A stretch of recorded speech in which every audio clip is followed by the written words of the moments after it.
And today will be one of the best days of the entire day. And you are here to enjoy it. So good work on that. The first part of your day is going just the way you want it. And I think that's worth calling out. But, would you like to take it up a level? Yeah, you would. And all you need is a cup or a mug or a glass, a tankard, chalice, a stein, a canteen, jug, a flask, a vessel of any kind. Fill it with your favorite liquid. I like coffee. And join me now for the unparalleled pleasure, the dopamine hit of the day, the thing that makes everything better. It's called the simultaneous sip. And it happens now. You know, every now and then I think, maybe this time it won't be as good as all the other times. And then I'm wrong. It is. Sometimes it's even better. It's amazing. All right, well, let's talk about all the fake news in the news. Starting at the top. So I did a search this morning for worse than Watergate guy, Carl Bernstein. And I wondered what would happen if I just typed into my search engine the phrase worse than Watergate guy, no quote marks or anything. And if I do that on DuckDuckGo, the front page mentions me a lot, because I might have been the first person to mock Carl Bernstein for being the worse than Watergate guy. I don't know if I was first or I was just among the first to make that point. But on DuckDuckGo, it's, Scott Adams said. And then I do exactly the same search, no quote marks, on Google. And I'm not there. you have to look for me. You sort of have to dig down. Now, I'm not going to claim that Google made some kind of a decision to take my name out of that story. And not that it matters. It doesn't, nobody's any worse for it. It doesn't make any difference. But what happens if it's not intentional? Is that better? I mean, when you look at the difference in a search result, a pretty basic search result of something that's in the news literally too much, and even that is wildly different in terms of even who was involved. Think about how gigantic this effect is.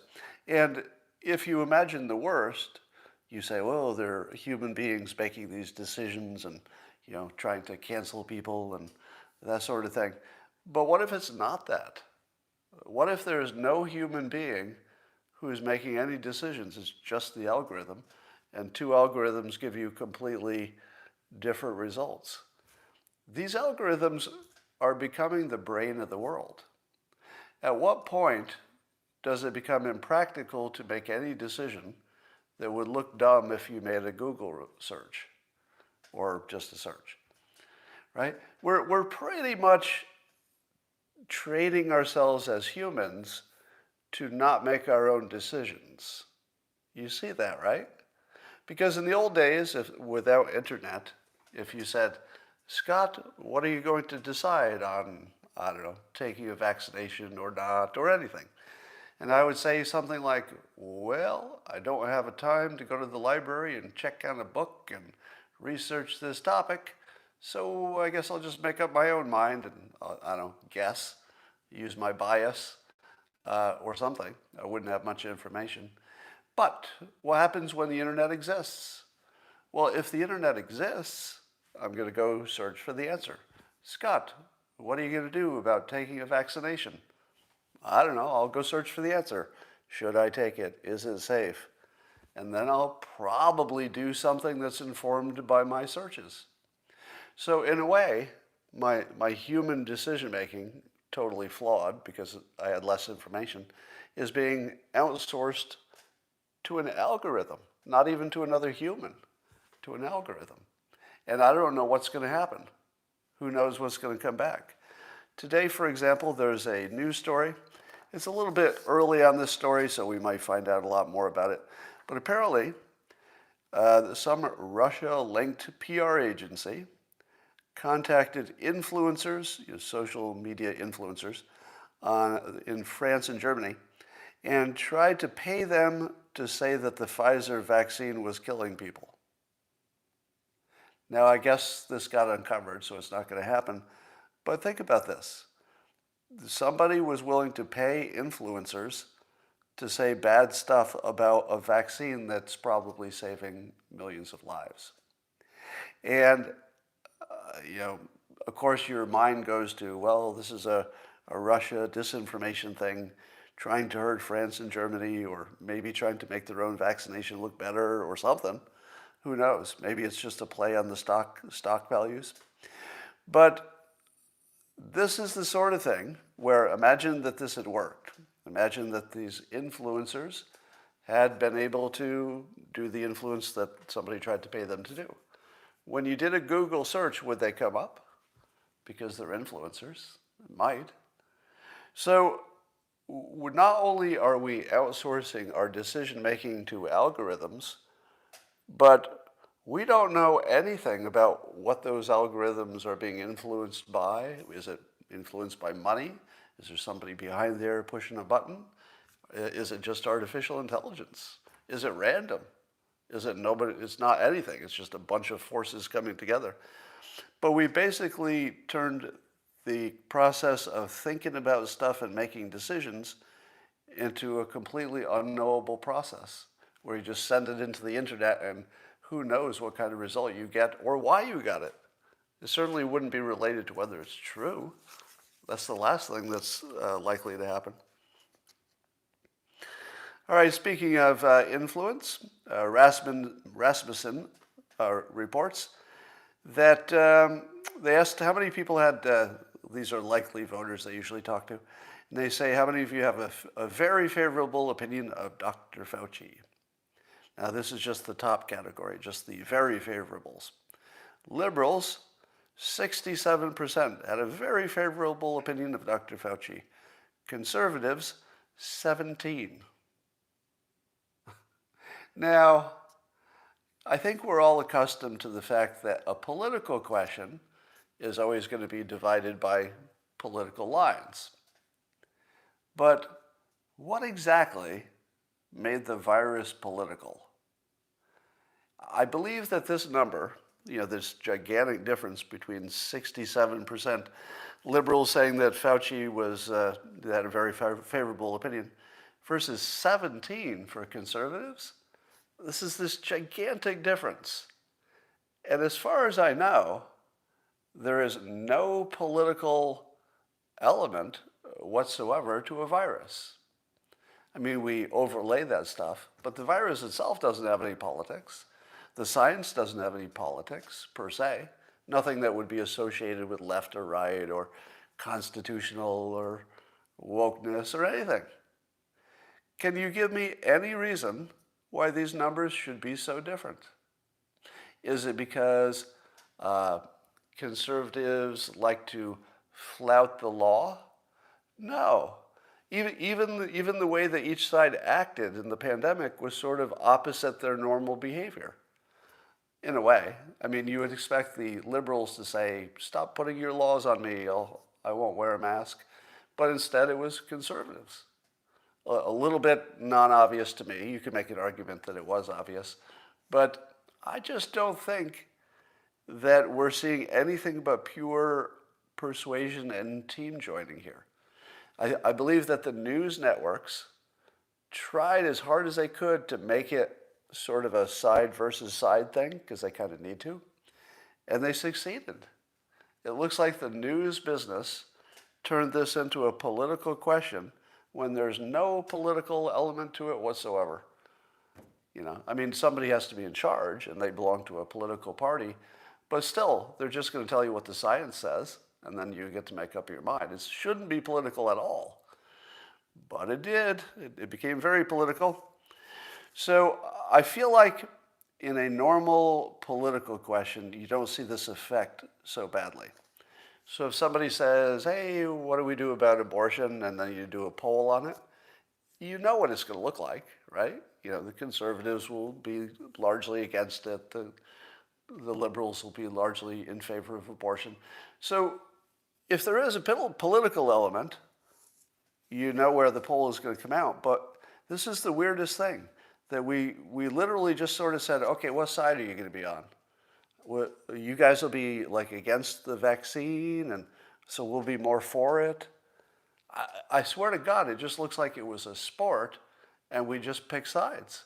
It was like a chess match where you sat down and said, okay, do you want to be white or black? And then it didn't matter which we picked. You know, the conservatives could have picked white or black, and the other team would have just been the other team. And I don't think I've ever seen it more clearly than in this number, that this is a pure persuasion indicator. And you can see that people are not making up their own decisions. If you ever wanted to know that your opinions are assigned to you by the media, here it is. These opinions were assigned to people by the media, very clearly, more clearly than I've ever seen it.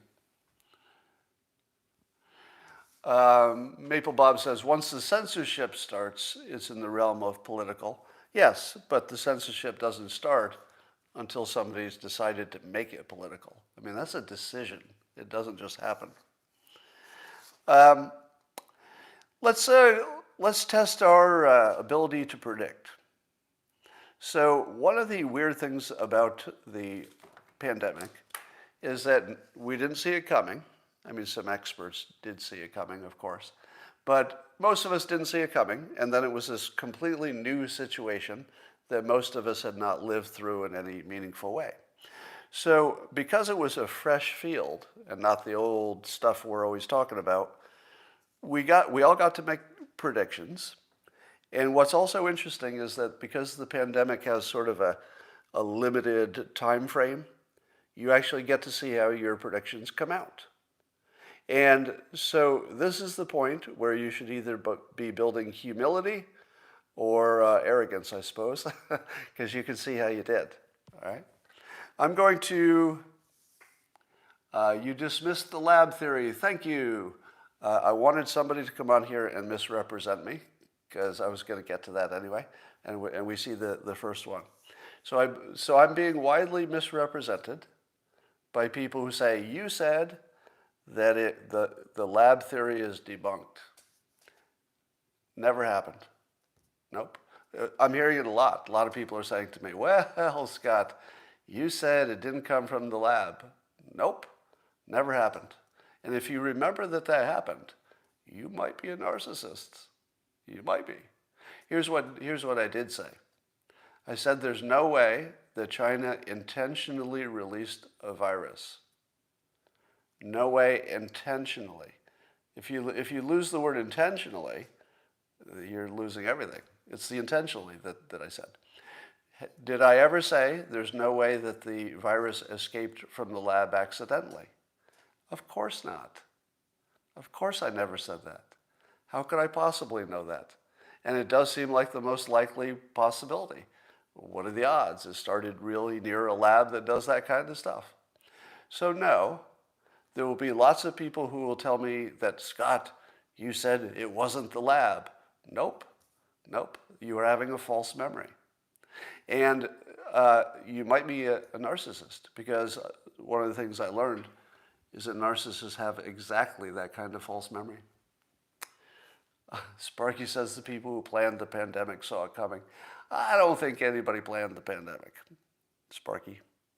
All right, so here are the things that I thought from the beginning or in the early days. These were my predictions and/or interpretations. Now, some of you are going to argue that we don't know the final answer on these. I think we do. So I'll accept that there's a difference of opinion about whether we do know the final answer. But here's my current view of things. Number one, when the virus first was spotted in China, you can fact check me on this, but I was probably one of the first one or two people, public people, in the country to vigorously call for a shutdown of travel. Can anybody confirm or deny that? You know, I'll put that up to public review, but I think I was the first, or among the first one or two. I think Jack Posobiec was among the first as well, to say we better close travel. Now, I said it a week before Trump did, and Trump got in trouble for saying it so early. All right, so I'm going to claim a victory on that. Number two, I did say this is not a regular flu. This is a real virus that is really going to kill you. Some of you still disagree with that. Marilyn says the Epoch Times revealed the extent of the virus in China. If you're not following the Epoch Times, you really should, because they have the best view of China on things that there could be. So yeah, thumbs up to the Epoch Times for that. I said as soon as Dr. Fauci and the Surgeon General said, you don't need masks for this virus, I said, and I think I was the first public figure to say this, and again, I put this up to public review. If anybody said it before I did, let me know, because I'd be interested in that. But I believe I was the first person to say publicly and vigorously, they're lying, they know the masks work, and that they're probably trying to make us not have a run on masks. That's probably the most accurate prediction I've ever made. It turned out to be exactly right. Now, some of you are going to argue, but Scott, masks do not work. I hear you, but at the moment, every single industrial country believes they work. All of them. There's no exception. So all of the people who are professionals, who can read the research better than I can, better than you can in most cases, all of the countries, all of the experts, all of them believe the masks worked, just not in every case, every place, right? Didn't work so much outdoors, didn't make much difference if you were 6 feet away and didn't spend much time indoors, whatever. But I'm going to claim victory on that. I know that some of you will disagree, but I would say I was completely right on masks. And I said, in terms of the lab, I said that it might be human-made. Now, I did not say this in public so much, but privately, I did talk to people who said, yeah, it could be human-made and we wouldn't know the difference. So I didn't want to say that in public because I thought that might cause trouble, but I can confirm to you that privately, I believed it could have been man-made. Let's say human-made. Let's make it less sexist. I also told you last year at about this time that the human ingenuity would be shockingly good. Shockingly good. So my prediction was, although we had no good idea about therapeutics and the experts were saying vaccines will take 5 years or whatever they were saying, I was saying that the experts were wrong and I was agreeing with Trump. I think I agreed with Trump before Trump agreed with Trump on the fact that we would be able to do this at a very accelerated rate and that when we were done, the history would record we did something amazing. How'd that go? Right on, right? Now, I thought it would be more about therapeutics. I didn't think it would be necessarily vaccinations that would be the amazing part, but the vaccinations are literally amazing. One of the greatest human accomplishments, I would say. And so I'm going to claim being accurate on that. I told you about this time last year, when it looked like we might lose our food sources and the economy would crumble and maybe there would be martial law and all that, I told you that we wouldn't starve, that we would figure it out, we would get through it, and the world would not end, or at least it would not be anywhere near the worst case scenario. And I feel I was right. I feel I was right. All right, I also believed, and again, I didn't make a big deal about this publicly because it would not have been responsible to do that, but I never once disinfected anything I ever bought. I never once disinfected anything from a grocery store. I think in about after a week of trying to wear gloves, I just said, I'm not wearing gloves. If people could get this from surfaces, I reasoned, we'd just all be dead, or at least we'd all have it. And it seemed to me sort of obvious early on it couldn't be coming from surfaces, just because we'd all have it by then. So I was right on that. Surfaces don't seem to be a problem. There was a lot of talk about hydroxychloroquine. I was never on the side that it definitely works, And I was never on the side that it definitely doesn't. And we still don't know. So I'm neither right nor wrong on that, but at least I didn't commit to something that could be wrong. I believed, without being scientific about it, I was fairly confident that all the worry about the variants not being effective, or that the vaccines wouldn't work against the variants, I believe that was probably the news being scaremongers, meaning that the worry exceeded the actual risk. And it looks like that's the case. It looks like the vaccinations will work against variants as well. And I also thought that the vaccinations would be safe enough. Could there be some danger we find out later? Yeah. Could we find out that more people had problems with the vaccinations, health problems? Yeah, we could. But I feel as though we already could say that the vaccinations were a good idea. Now, I got a vaccination, so that tells you I thought that would be the case. I've also been telling you that this is not part of the Great Reset, that there's not some coordinated plan to change the world based on this.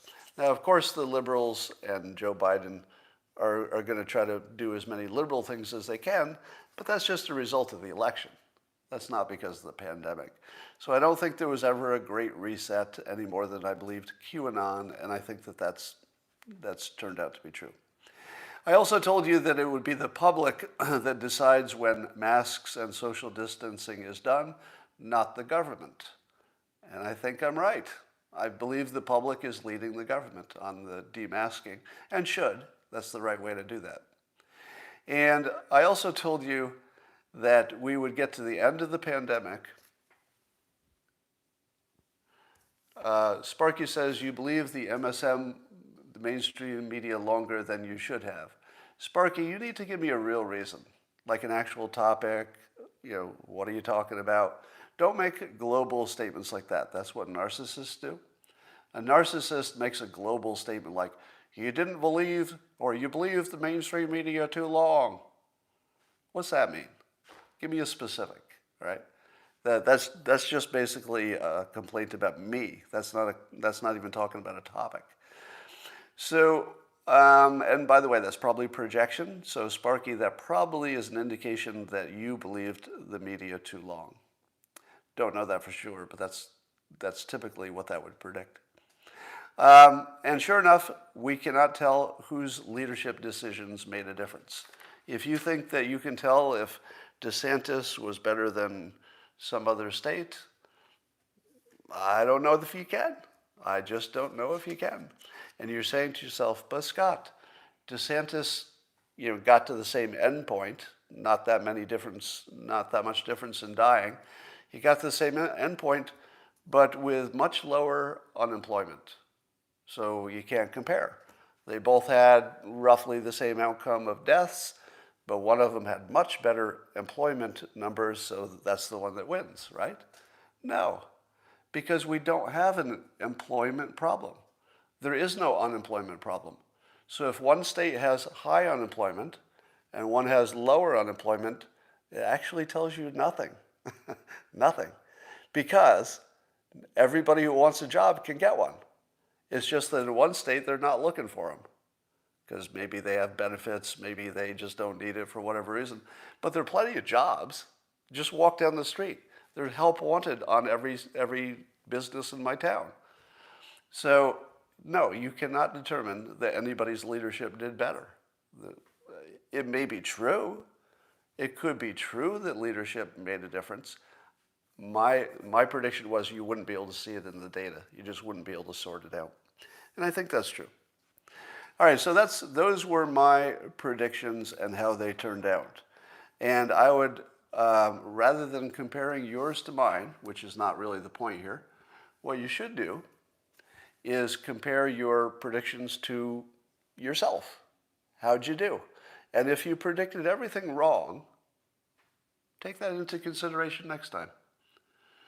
Firebelly says, I read Influence like you recommended. Do you think mask usage and policy could be explained in part by social proof? Yes, of course. Yeah, people are influenced by other people, and especially if they're experts. So yes, that's part of the influence. Michael says, funny, 3 weeks ago you didn't believe in narcissism. Now we're all narcissists. Well, Michael, you are misinterpreting me, as most of you do. And it goes like this. The narcissism that I didn't believe in before is the same narcissism I don't believe in now. That hasn't changed. Specifically, the people who think they're better than you think they are, they think well of themselves. That alone, if that's what you wanted to call narcissism, that's sort of commonly how we think of it, is just somebody who's arrogant, thinks they're better than other people. What I said was, that isn't a mental problem, because it can be an advantage. So it's not a mental problem if it helps you. It's a mental problem if it hurts you, or hurts other people, I suppose. But when I did a deeper dive, it turns out there are this constellation of behaviors that are attributed to narcissism that I did not know operated in a consistent code-like manner, that if somebody is in that category, they will act with all of those behaviors. Now that was like a whole new topic. So did I change my mind that narcissism is real? No.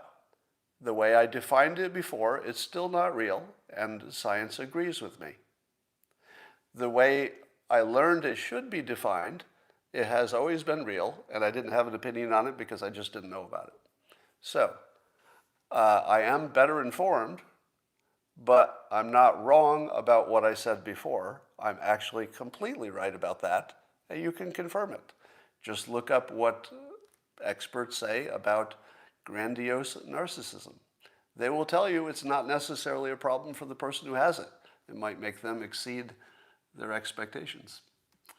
Galen says, if I am negatively affected by social proof, does that make me a narcissist? Meaning if you do the opposite of the crowd? I don't think that makes you a narcissist, but it might make you a whatever is contrarian, I guess. All right.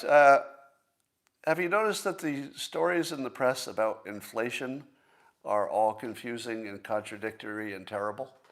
Because inflation is one of those things that I think even economists don't fully understand. So by the time a journalist tries to write about it, by the time a journalist tries to write about inflation, they're misinterpreting somebody who's misinterpreting something, and it's just garbage by the time you're done. So what we're seeing in the headlines is lots of scare stories about inflation, which when you dig down just a little bit, and it could be in the story itself. So the headline can be scare you about inflation, and then you dig down and you find out it's just supply disruptions. Most of it is because of the bounce back of the economy. So the economy is bouncing back at the same time that some of the supply chains were impacted by the pandemic.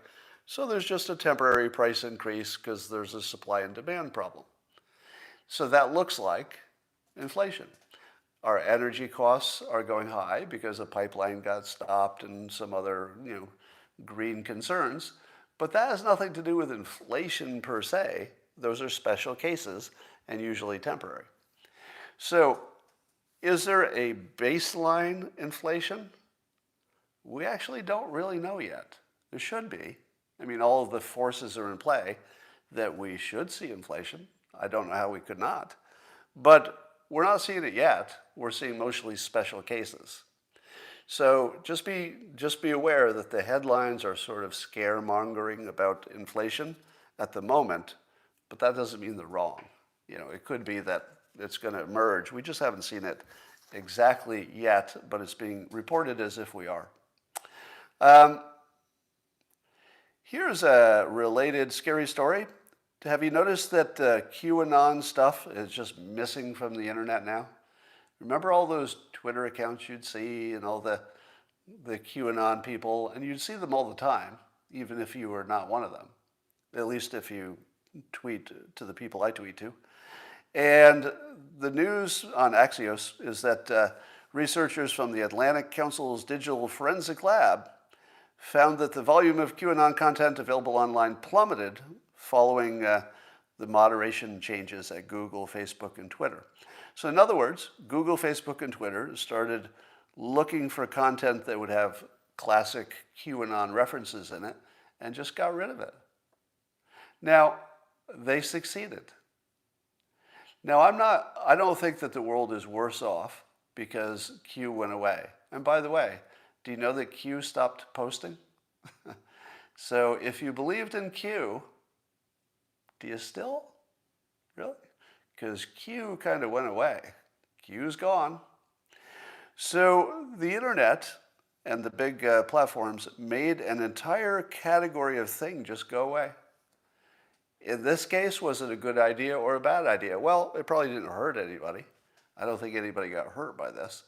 But what happens the next time they want to make something go away? Look how easily they made this go away. They just made it go away. They can do this with any story. They don't just do it on stories that probably were better off without, like QAnon. They could do this with anything. And I don't know what could be scarier than watching them disappear an entire category of people from the internet. So that should alarm you. Let's talk about the worst persuasion I've ever seen. Honestly, good luck finding a worse example.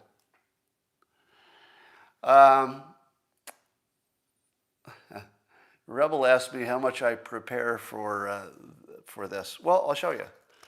So what I do is I copy and paste from articles and tweets, and then I just have notes. So I don't have too many notes about what I'm going to talk about because I usually know what my opinion is, and I just remind myself what the topic is. So, and I might put a note or two about just to remind myself what points to make. But interesting question. Yeah, and a lot of this is practice. So if to do what I do now, I've been doing it 4 or 5 years now, or something like that. Practice makes a big difference. Big difference. All right. So yeah, and bullet points are the only way to go here. So Hamas, the leader, whose name is maybe Yahya Sinwar.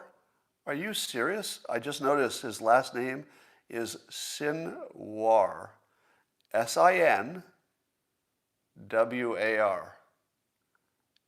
They put together sin and war and made a last name of the guy who's the head of Hamas. And his first name is Yahya. Yahya, sin, war.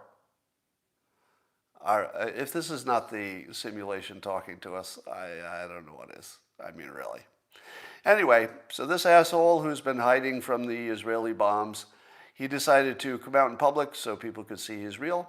And what does he decide to do?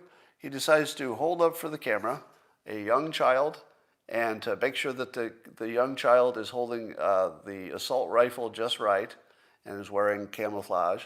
So he's basically holding up a child, like it's just a little child, with an army military gun to show that even the children are willing to die for Hamas, I guess.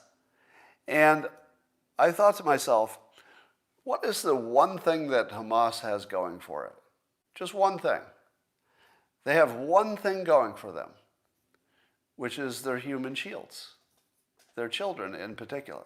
All right, we care more about the children just because we do, right? So they had one thing to protect, one thing to get right.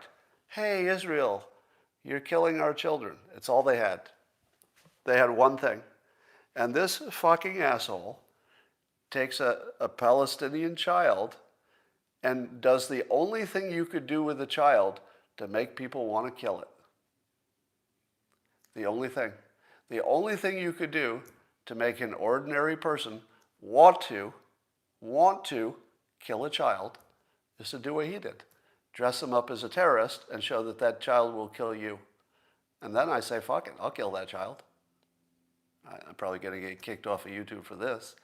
But how did you feel when you saw the kid? Now, I don't know how it felt internally.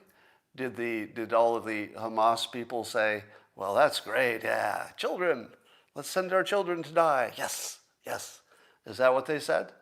Because maybe, I mean, I don't know the culture well enough, maybe it worked for internally.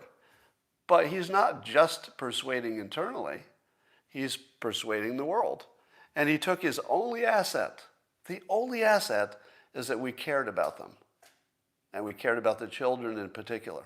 It's all they had. And they made me not care about their children. All right, now I'm exaggerating, right? But persuasion-wise, they persuaded toward making us care less about killing their children. Do you see how bad that is? I've never even seen leadership this bad. I didn't know it could be this bad. I didn't know you could even, if you tried as hard as you could to come up with what's the worst thing we can do to our own people, you'd have to look pretty hard to come up with something this bad. Now compare that to Israel, who immediately took this and tweeted it around and said, look at this. Israel, A+. Persuasion. Hamas, F. You can't fail harder than this. This is the worst persuasion I've ever seen. Now, I'm giving it the Dilbert bad leadership, bad management label, which in America might mean something, but I don't think it'll change Hamas.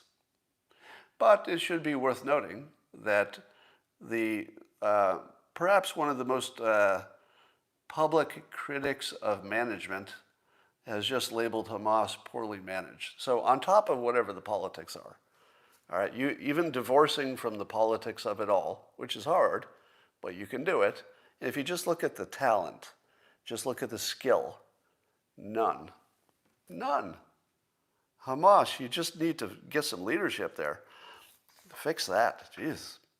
All right, speaking of persuasion, and speaking of epic times, Adrian Norman, who is author and writer and contributes to the Epic Times, tweeted this. He said that books by Scott Adams, that's me, should be required reading for black conservative pundits and influencers. Many of us, he's black, so he can say this, many of us lack real persuasion skills, thus alienating the very audience we claim to want to reach before that audience even hears the good news of conservatism. And I would, let's say, arrogantly, or I will narcissistically agree with this statement that it doesn't have to be me. I mean, it doesn't have to be my books that you're reading, but Black America just needs to improve their persuasion skills. Because if you want Black America to thrive, and I do, you got to get the persuasion right. You got to get that right. And they don't have it even close to being right. And it looks like maybe they're not studying it in the right way. So, certainly, as Adrian Norman points out that Black conservatives, such as himself, are finding value in learning to persuade. So I amplify that point. You don't have to read my books. You could read Cialdini. Influence is a great book. That's a good place to start. Trump has legal problems with the state of New York. And I was amused to watch a legal analyst on CNN. He said he wanted to warn the audience. And it's funny that he would have to put it that way. I'd like to caution the audience that it doesn't mean Trump's going to get, convicted of anything or even indicted. And here are the points made why Trump may not be in as big a danger as you think. And these are interesting points. Number one, Trump doesn't use email. Looks pretty smart now, doesn't it? Trump doesn't use email. So in order for Trump himself to be in trouble, as opposed to the organization, which would be less of a jail threat to Trump, in order to show that Trump personally was aware of anything that may or may not have happened, you're going to need you either need him to admit it. That's not going to happen. You need a record that he wrote, ideally, not somebody talking about him, but something that he wrote, ideally, Could be contemporaneous notes, but I don't know that we have any. And he doesn't use email, so there's probably nothing in writing. And then if you don't have that, you usually depend on an insider who flips. Most of the insiders, it's a very small number of people who have worked there for a long time. Do you think they're going to flip? Probably not. Probably not. And then beyond that, I think there's going to be an opinion and a judgment question. So here's what I don't think it is. I don't think you're going to find like a falsified document. We would already know about that, I think. So I don't think you'll find a document that somebody just changed a number on, something like really obvious like that. It won't be that. I'm guessing, and this is just speculation at this point, that there's going to be a real judgment involved here. In other words, there will be this point where somebody says, the value of this building that you said for getting a loan was X, but when you valued the business for paying property tax, you said it was a lower value. They can't both be true, can they? But here's the thing. They can be. They can both be true. They can be different numbers and both be true. Because one is a lending context, one is a property tax context, and you do have the option of treating them differently. In fact, it's not even uncommon. So I think it's going to come down to some kind of a judgment call, and I don't know if anybody gets convicted for that. It looks political. And I tried to speak very, very carefully. I'm going to have to sign off here real soon. I tried to speak very carefully on this topic, which is, I feel when I see Trump being chased legally, and I don't see strong charges, so we're not aware of any charges that look good at this point, right? I take it personally. I feel like Trump is sort of the canary in the coal mine that protects the rest of us who have ever said anything positive about him or politics or conservatism or any of that. I feel like if Trump goes down for charges that I personally feel are bullshit, I'm going to take it personally. Let me say that again. If Trump does go down, or even if they try to take him down, on charges that the rest of us look at and say, that's just bullshit, I'm taking it personally. Like, this isn't politics anymore. This is personal. And let me say as clearly as I can, no violence, right? Nobody, I'm not suggesting any violence. It doesn't help anybody. Won't get you what you want, won't get you anything. Don't do any violence. But would I act differently if I take it personally? Yeah, I would. Yeah, I'm going to act differently. I'm not going to do anything violent. But I'm definitely acting differently if I take this personally. And I would like to call out Marjorie Taylor Greene for one of the greatest services to humankind, certainly in America, that I have ever seen. I'd like you all to join me in a standing ovation. Let me tell you why first. Don't stand, don't clap yet. Marjorie Taylor Greene, for all of her faults that you may have some criticisms yourself, but for all of her faults, she is doing one of the greatest things I've ever seen any American patriot ever do. She has made the left argue that you shouldn't make Hitler analogies. Join me now in a standing ovation for Marjorie Taylor Greene, successfully making the left argue in public and consistently that it's ridiculous to make Hitler and Holocaust analogies. Thank you, thank you, thank you. And if we could just put her on Mount Rushmore, just for that. I mean, she may do some more good things in the future, but just for that. That's it. Just that. Just start carving. Just start carving. Putting her right up there, because nobody's done anything better than that all year. And that is the end of today's version of Coffee with Scott Adams. I think it's the best one you've ever seen. Until tomorrow. And yes, Sparky, two-tier justice system. And we will see you tomorrow.